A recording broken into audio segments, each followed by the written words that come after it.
He's been working away all day, away from home. He may or may not be sympathetic or even appreciative of how much work it is to be at home with 3 children and to prepare for him coming home. So you can find yourself overwhelmed. You can find yourself frustrated or exasperated by the child that's most demanding. You can find yourself angry at your husband.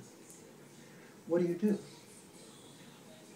This is exactly the time that you have the opportunity to create authentic power. And here's how you do it.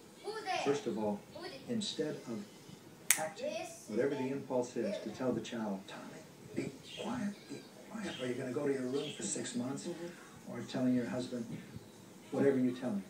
Instead, go inside. Go inside. Go inside. That's the first step. That is developing emotional awareness.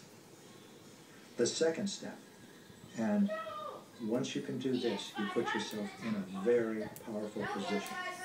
Because just by turning inward instead of acting in the moment, you have created a little gap between the impulse and the action.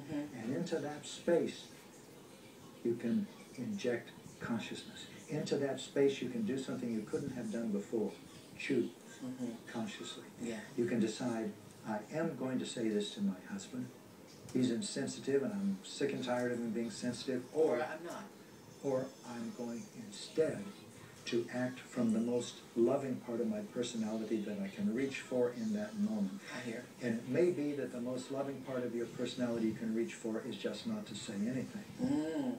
But you have then changed your universe. Yes. It's your choice.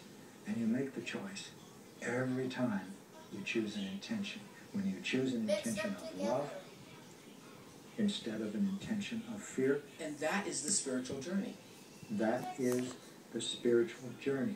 That is the spiritual path.